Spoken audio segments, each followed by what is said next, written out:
Hey, it's Lockie here, and today I have a review of the 2022 Never Summer Harpoon. The Harpoon is easily the most fun board I've ever ridden. Everything on it seems so well balanced. So this is one of the wider volume shifted boards that have gotten pretty popular in the last few years. If you didn't guess, the name's a joke aimed at the LibTech Orca, which technically shares a similar design and a few features. Never Summer say that this board is an all-mountain, freeride, freestyle and paddleboard, which normally just sounds like over-the-top marketing, but in this case I agree. It's a directional, volume-shifted board, which means that it has a wider than normal width, directional shape with a setback stance and 13mm of taper. It has a medium flex rating and the Fusion rocker camber profile. This profile has a decent sized rocker section between your feet, a little more camber under your back foot than the front, and a longer flat transition area on the nose. Like all Never Summer boards, it has a sintered base as well as a tough top sheet.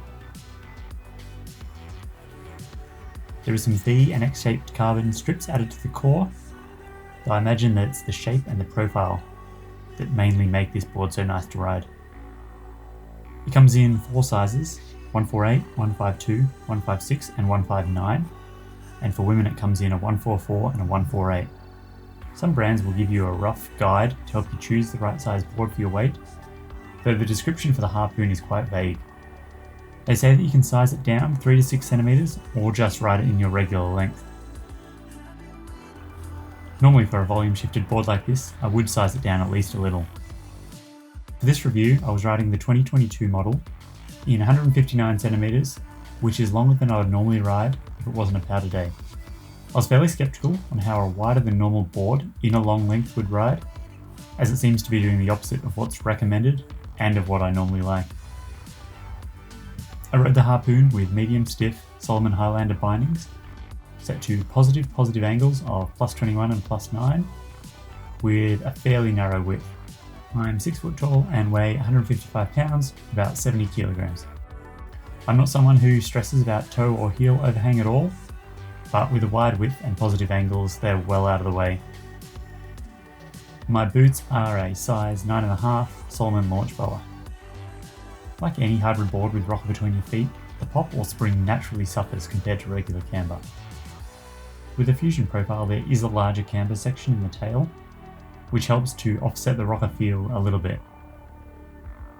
With the shorter tail and the little camber section, I got used to it quite quickly and was able to adjust how much effort I needed to put in to get a decent ollie. Fairly quickly, I got into the habit of putting the tail down first to help absorb landings, just to make it easier on my knees. The board was freshly waxed, so there was zero issues with speed.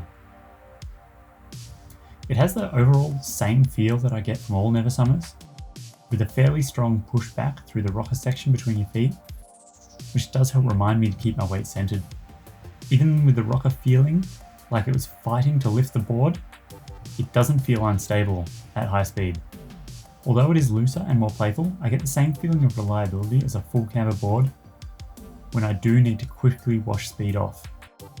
You can comfortably ride it with a flat base without feeling like the board will catch or force you to do something you don't want to do. By far, the best part of the board is how it turns. A combination of the side cut and the profile means that even boring, groomed runs become fun to just turn on. It's very smooth and easy to start a turn, and the grip just gets better the more that you push it. It's no problem at all to ride quick in hard-packed snow and lumpy terrain. You can count on the board to grip the whole way through a turn. Turning has a much different feeling than a full camber traditional board. It's much easier to take pressure off the board without feeling like it's going to force you to finish a turn. Although all Never Summer boards roughly have the same feeling, this one especially seems to want to make strong grippy turns with almost no effort. The larger rocker section is always trying to lift the nose and the tail off the snow, which is why I think I could easily get away with riding the 159 with no issues. The longer length makes floating in deep snow easy, and even being a longer board, the short tail kept it quite easy to move around even in tight trees.